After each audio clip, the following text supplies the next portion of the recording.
welcome or welcome back to my channel. My name is Kayla and I want to talk to you about the 5 books that I think will be 5-star predictions. And these are books that I'm currently reading or are on my TBR at some point. Okay, yes, so again, 5 books I think will be 5-star reads for me. Here we go. Okay, I think I want to go in a particular order. I want to start with books I'm actually reading. I'm only reading like 1.5 books. Okay, cool. So I want to preface this by saying I did make this same video 2 months ago, something like that. And I have started reading one of the books on that list. And so I'm hoping that by the end of the year, I will have finished the other books on that list so that I can go and make a recap. Something that I do want to try doing is when I make these videos, I want to try and give them a quick recap and talk about whether or not I was right about these predictions. And so that's something that I'm hoping to implement, at least for the first time, by the end of the year. The other thing I want to do is when I do make a 5-star video, I want to go ahead and also make like a taste test of the chapters. And I think I've done something like that once or twice. And so I just want to like make sure that my the videos that I'm making are related to the things that the books that I'm talking about, because I think that that'll help me focus and be more dialed in on the things I'm reading, and it'll help me kind of bring down that TBR a little bit, as opposed to like having squirrel brain every time I hear somebody talking about a new release and being like, I must have that. I mean, there are a couple of authors that are auto buy for me, and so I will always do that, but there are other authors who maybe even though I'm excited to read what they have coming out, it's not as dire for me as, say, an Ocean Vuong or a who else do I kind of like auto buy? I feel like I'm really getting more into Kennedy Ryan. I know that I said after reading The Kingmaker that I didn't know how I felt about it, but I think me and my best friend both had a very similar reaction. And basically it was that like if you're reading The Kingmaker, like just check out those trigger warnings. Just check out where your sensitivities lie. I definitely know now that that impacted my reading experience. But anyways, like Kennedy Ryan, Emily Henry, Ocean Vuong, Sally Rooney, I'm trying to see, Tracy Deonn, even though I haven't read anything, don't come for me. Like there are Rainbow Rowell, let's see, and then some poetry and stuff. Like there are people, Patrick Phillips, that I'm going to just like when they release something, I'm gonna be like, okay, thank you very much, and I'm gonna take it, and that's okay. But those are the things that I'm excited about, and that's very different than being like, oh my god, somebody, somebody who I haven't been following for a very long time like talked about this book and I have to buy it immediately. Like I definitely want to honor my excitement when that does happen, to a degree, but I also want to kind of stay dialed in on what I'm reading because I want to finish the things I'm starting. Anyways, all of that aside, I will be making a follow-up video to the last one and talking about how those experiences were. The only one that I'm thinking I might not get to before the end of the year is A Little Life, just because it's rather chunky and I just don't know if I am in the headspace, like with everything that's going on in my life right now, to read that. I just don't know if I can handle like that level of, or maybe I can, I don't know, maybe I just do it, we'll see. But that aside, I have a new list of books that I want to talk about, and wow, this is like the longest introduction ever, but that's okay, that's fine. So the first book I've actually already started reading, and that is The Hunger Games. So this is book number 1 for out of the 5 books I think will be 5-star reads. I'm not very far into this, only about 65 pages.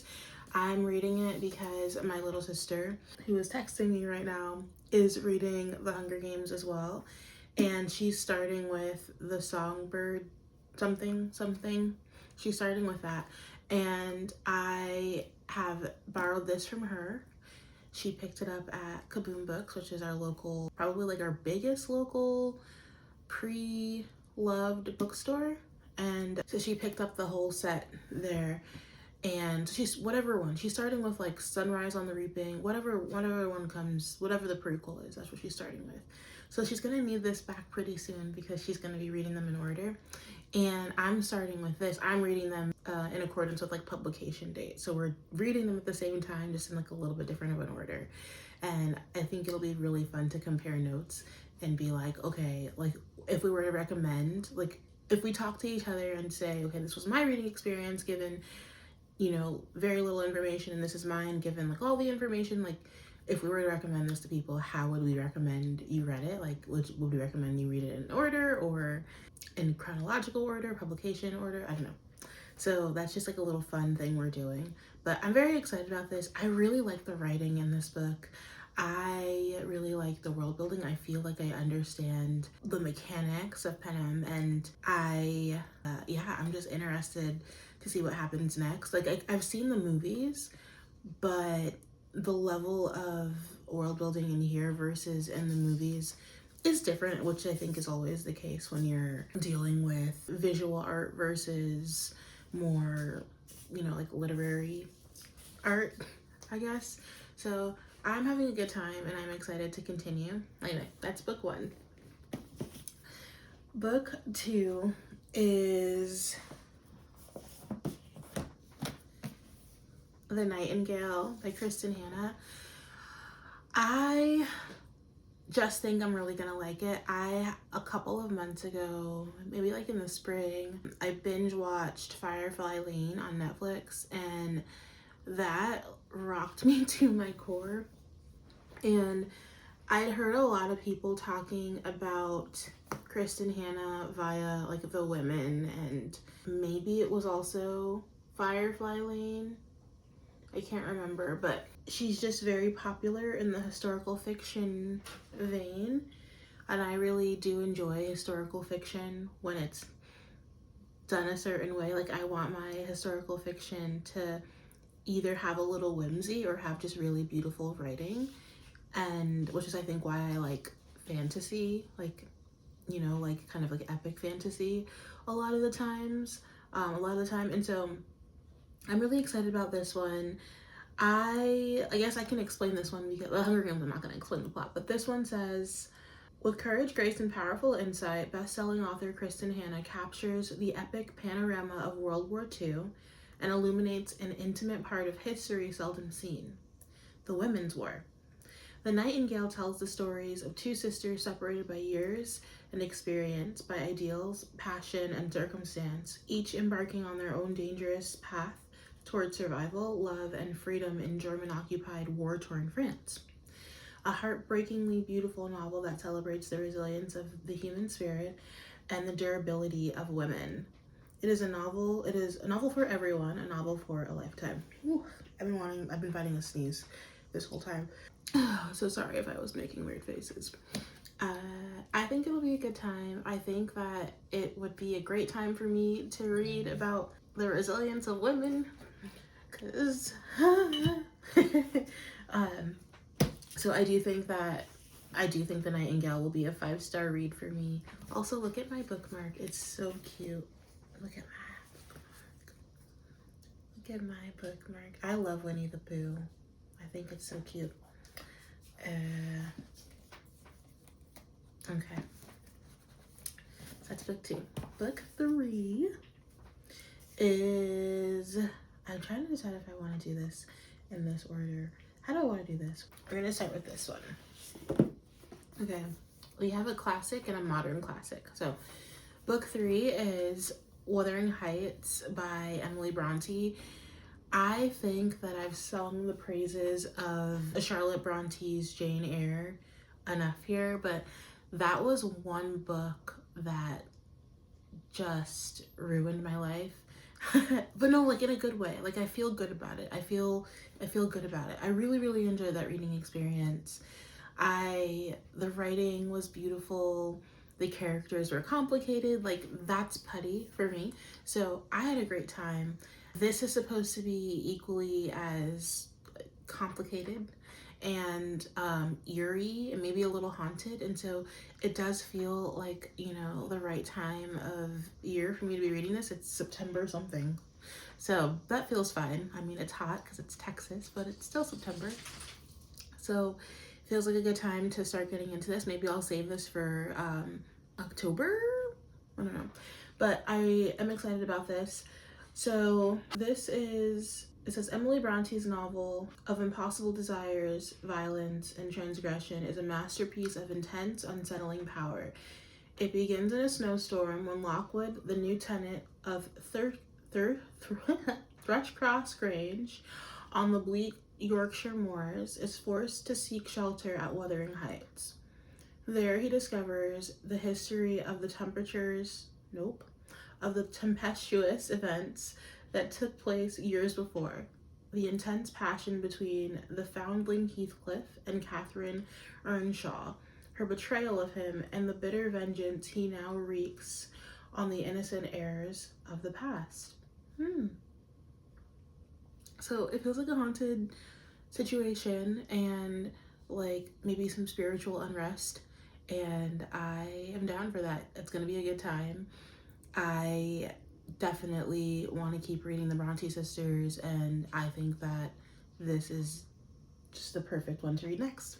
Okay, so we got two more, and the next one is a modern classic, and that's Tar Baby. And I think I've talked about this recently. How recently is the question? Well, not super recently, so I think it's fine. So, you know what's funny is that none of these books, except for The Hunger Games, is actually on my September TBR. Like, I think that that's just laughable. Also, spoiler alert, I've barely read anything. Which is also laughable, but we're gonna work it out. It's gonna be fine. So, Tar Baby. This is Toni Morrison. Hi, Toni Morrison. These are the people. Toni Morrison is my favorite author. Toni Morrison is, like, there is no comparison. There's just no comparison. There's no comparison. And I've been reading her in order, in chronological order. So, like, in publication release order.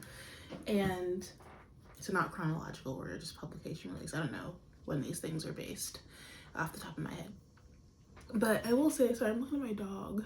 I will say it's been a great time, very sad time, because these books are very sad, but also like just very informative. Like, I feel like nothing has given me a clearer picture of like the human condition than reading Toni Morrison. And even though it is a sacrifice to read them because they are like tough reads, and definitely I'm sure that online there are some trigger warnings available like regarding her work, so look at those. But I think it's also important for us to expose ourselves to hard things if it's within our ability, because it is hard to have sympathy and in some cases empathy if we don't like understand the vastness of the human experience.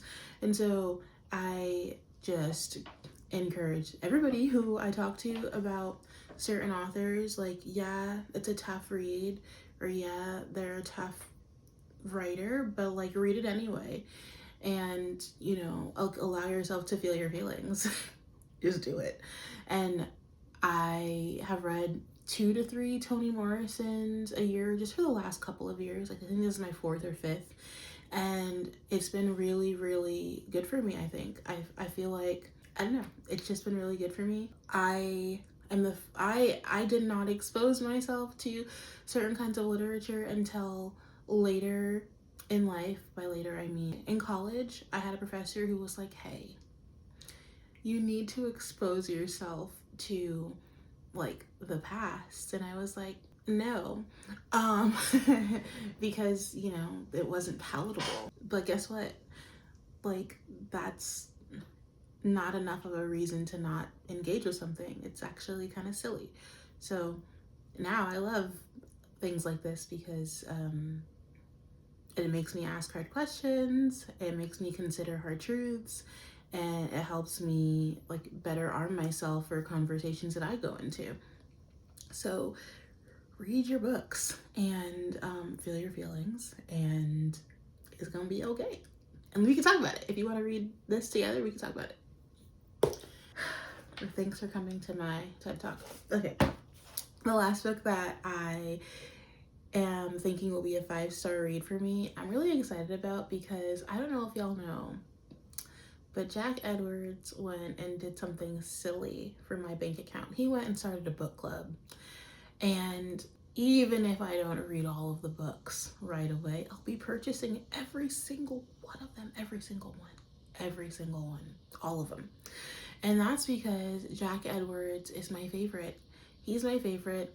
And if he says a book is good, well, I feel like if he says a book is good, I'm gonna buy that book. I feel like in the last video that I made of 5-star predictions, like, it was just like Jack Edwards Day or something. Like, I think 2 or 3 of the books I chose were recommendations from him. And so I'm really excited. Why was it such a long introduction to this book? This is The Coin.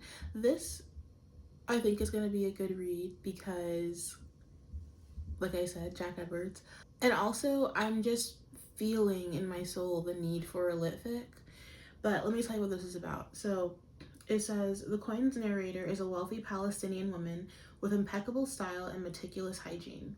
And yet the ideal self, remains just out of reach. Her inheritance is inaccessible, her homeland exists only in her memory, and her attempt to thrive in America seems doomed from the start. In New York, she strives to put down roots. She teaches at a school for underprivileged boys, where her eccentric methods cross boundaries. She befriends a homeless swindler, and the two participate in an intercontinental scheme, reselling Birkin bags. But America is stifling her willfulness, her sexuality, her principles. In an attempt to regain control, she becomes preoccupied with purity, cleanliness, and self-image, all while drawing her students into her obsession. I feel like it'll be a good time. It sounds a little crazy. It feels like it's like moving towards the like world girl phenomenon that certain, look at these shoes. Oh my god, these shoes are so cute.